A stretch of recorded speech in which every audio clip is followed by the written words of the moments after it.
2023, of course, had its fair share of great movies. And of course, I made a video on that. But in that video, I did say, you got better ones that you think, belong on the list or worst ones. You'll leave them in the comments below. No one did, but that doesn't matter.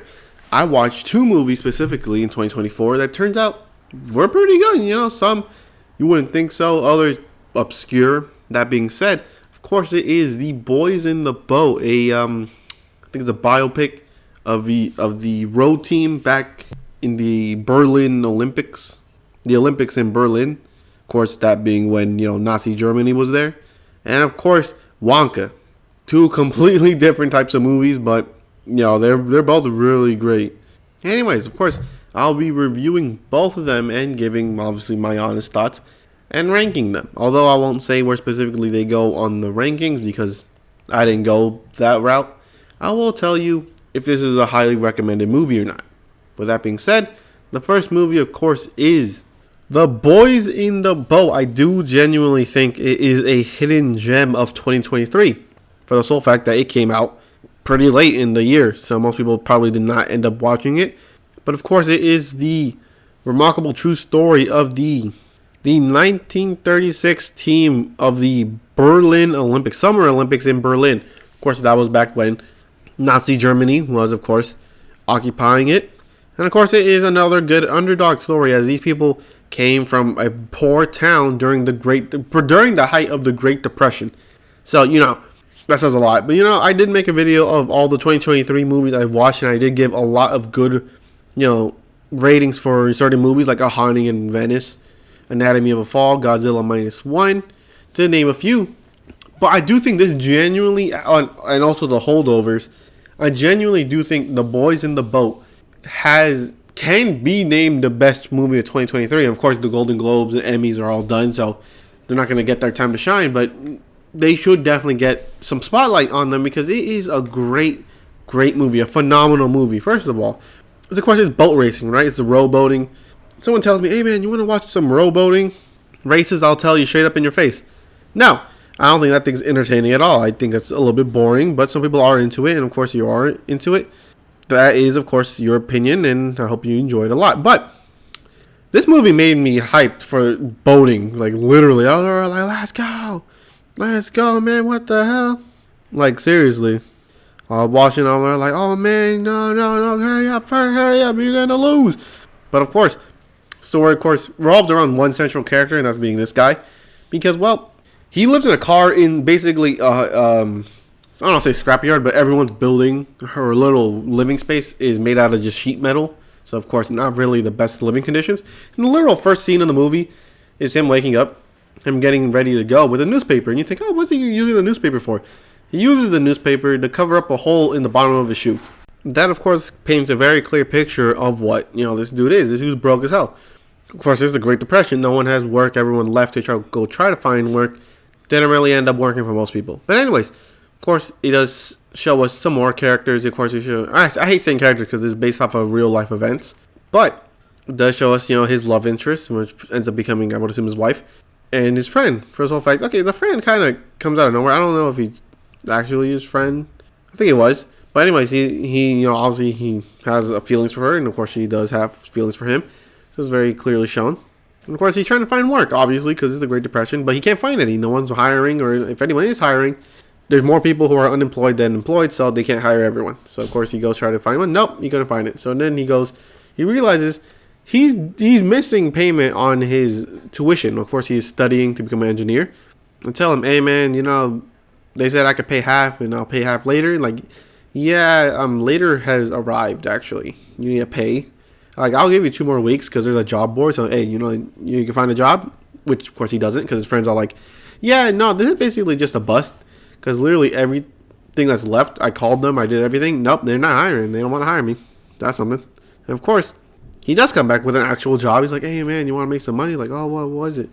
Oh, you have to join a rowboating team, a row team, right? And he's over like, that ain't easy enough.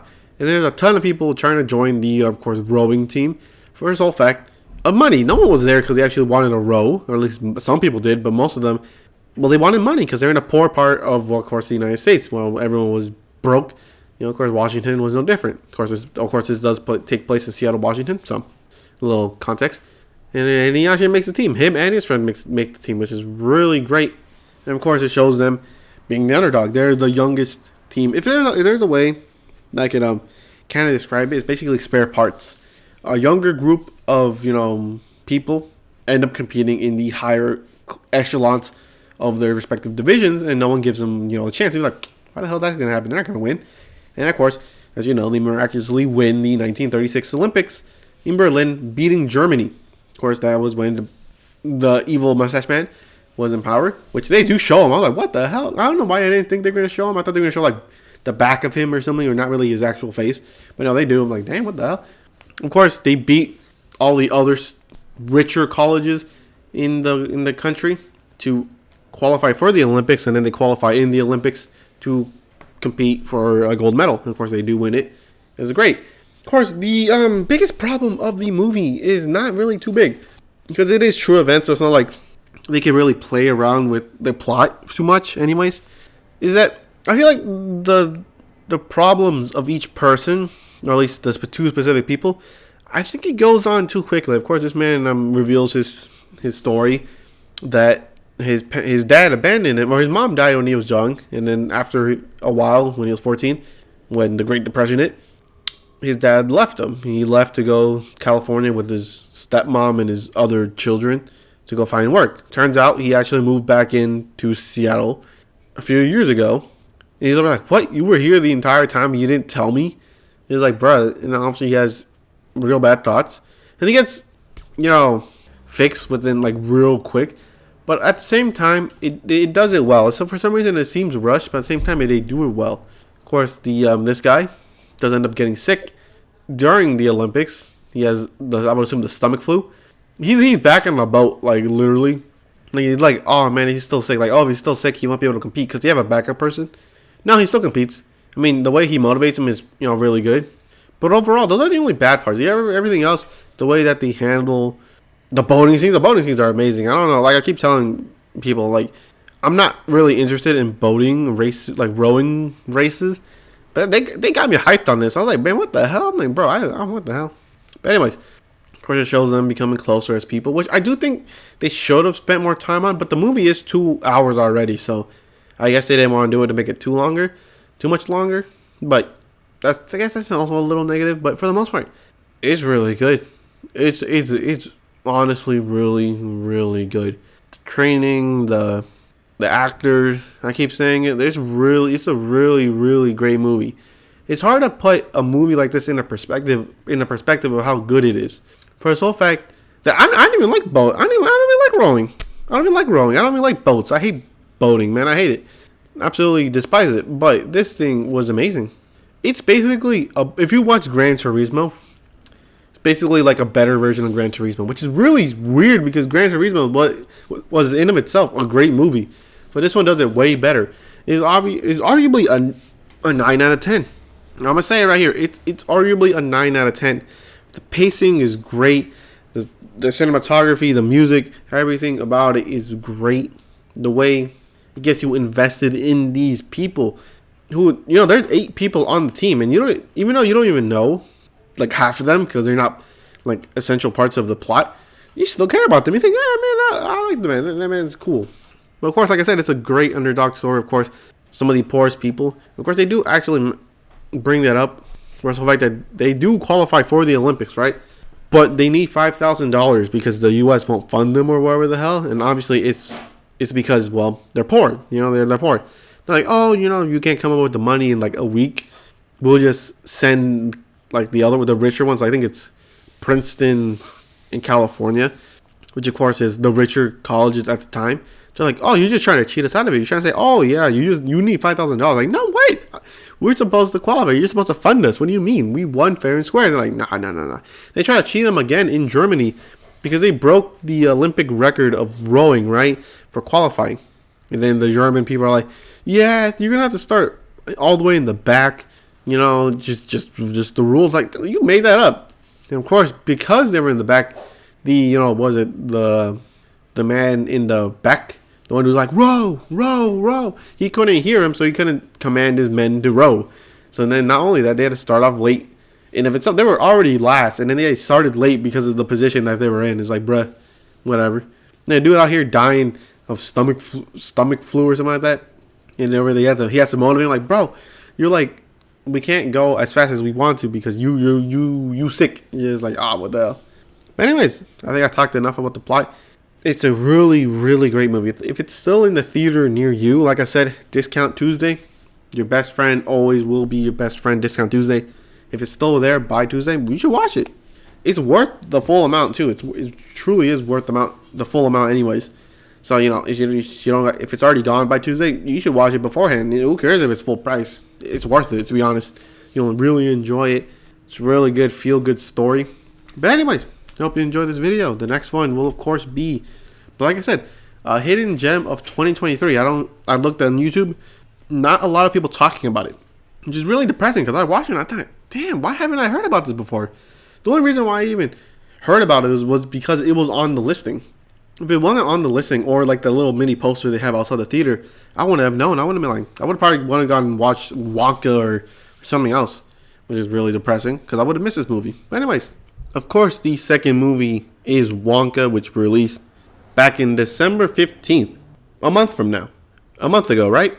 And of course, this has its own fair share of nitpicks, basically, because there's really no one really watched the movie and said, "Oh, it's trash." This was recommended to me by a friend. But of course, this is a prequel / origin story, I guess, of course, Willy Wonka, but not from Charlie and the Chocolate Factory, but from the original movie Willy Wonka and the Chocolate Factory.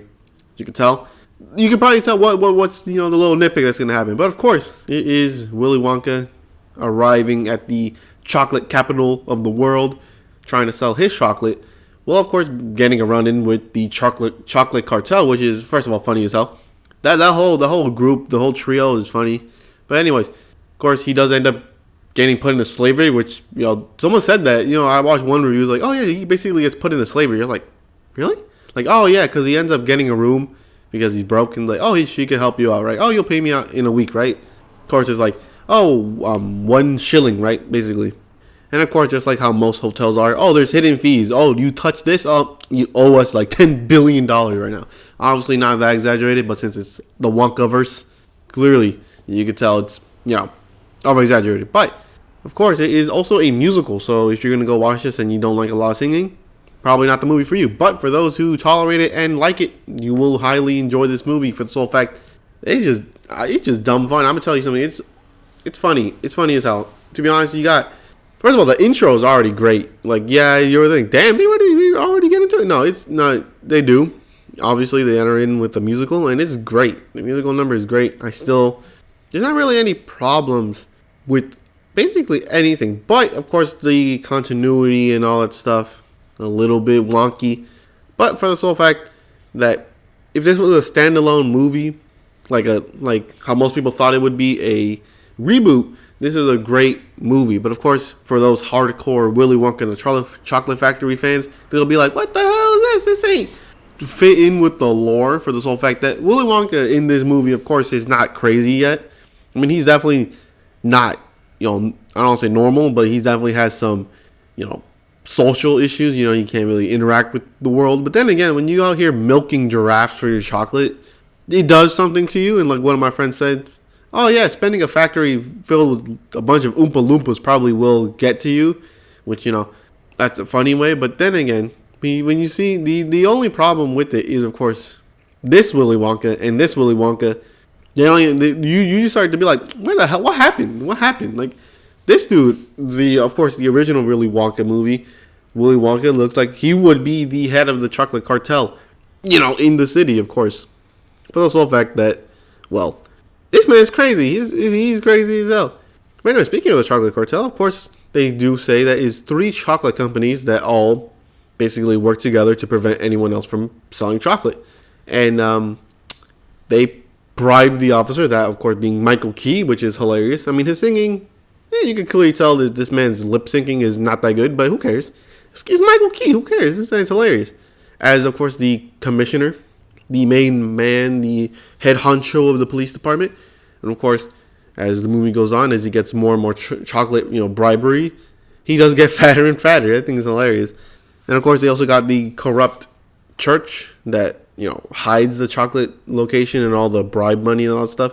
Why? Because they love chocolate. Like, chocolate is basically a currency, not really currency, but you could basically get a lot of stuff just by giving chocolate. Of course, Willy Wonka, of course, making great chocolate, is a prime target. Like, okay, this man actually might pose a threat. It's not even like, oh, we just don't want anyone selling chocolate. No, this man, if we let this man sell anything, yeah, we're going out of business like real quick. Of course, the first they tell him, oh yeah, there's a fee, you can't do anything, so you have to give us all your money, and we'll be on our merry way. Of course, if there's a will, there's a way. Willy Wonka, of course, finds a way out of it, of course, with his fellow slaves. They all got roped into the same trick as him. Because why? Willy Wonka can't read. Yeah, they gave him a contract, and he's like, what the hell? Why? It's it's unusually long. And you think, okay, maybe he found something. No, he can't read. He can't read. Then again, it is shown that he lived with his mom on a boat. So this Willy Wonka has mommy issues. The other Willy Wonka has daddy issues. Very, very nice. But anyways, of course, his mother died in a young age, so I don't know if that really gives mommy issues. But then again, he is, of course, a mama boy. Why? Because what else choice does he have? He doesn't have a dad. And of course, the way he got into chocolate was not because of himself. It was because of his mother, who made him chocolate every year on his birthday. He loved it, and you're like, oh, you're gonna tell me your secret chocolate recipe? Oh yeah, I will in due time. You're too young. And then she dies. So like, oh, okay, well then. So of course he carries the Wonka bar around with him, trying to find out, what's the secret to chocolate?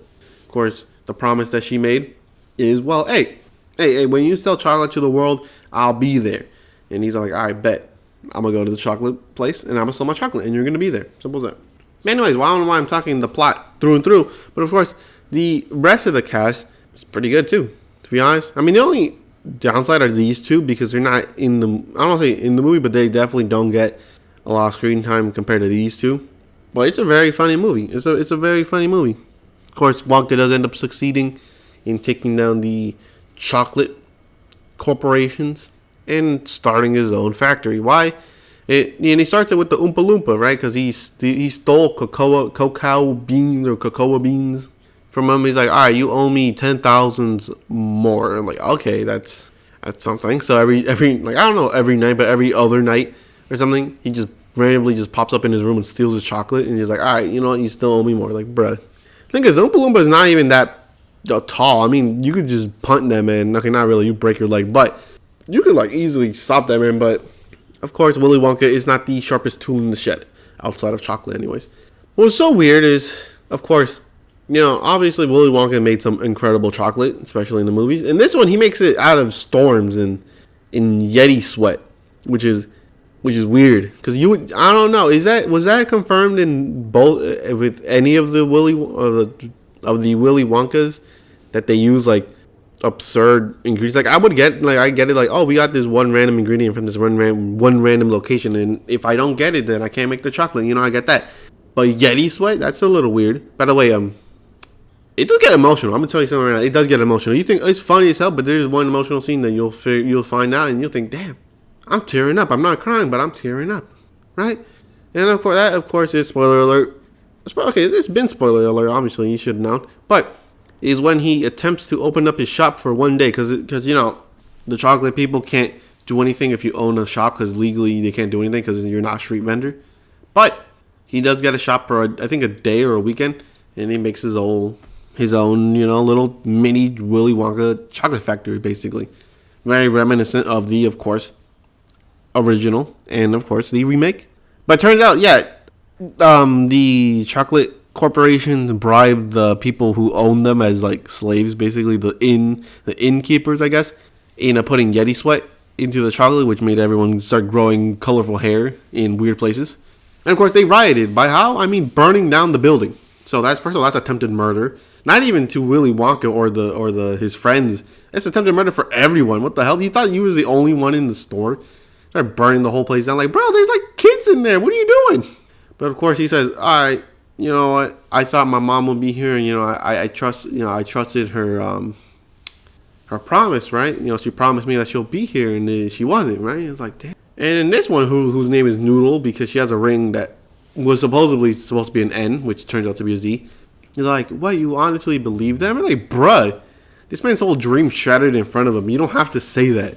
And that, of course, is after Willy Wonka promises Noodle that her dream will come true of his mom, of her mom. Obviously, she didn't abandon her, but something happened that separated them.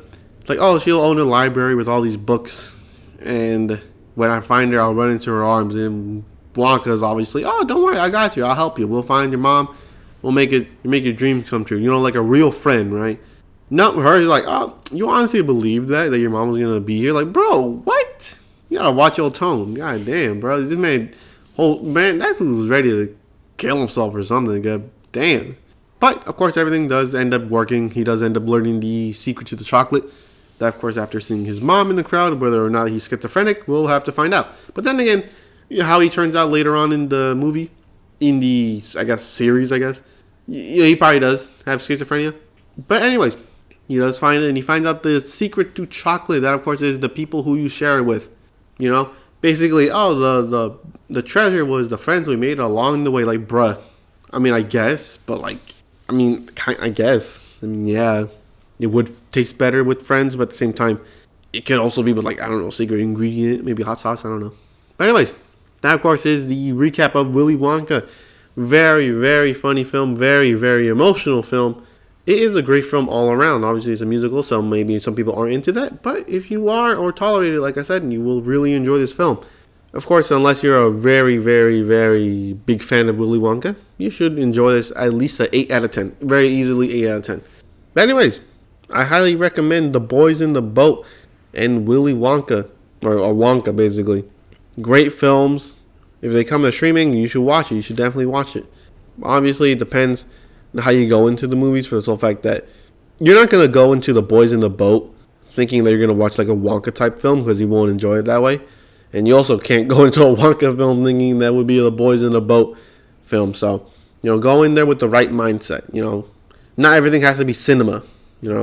That's why film bros never enjoy a lot of movies. But anyways, like I said, hope you enjoy this video, and I'll catch you in the next one.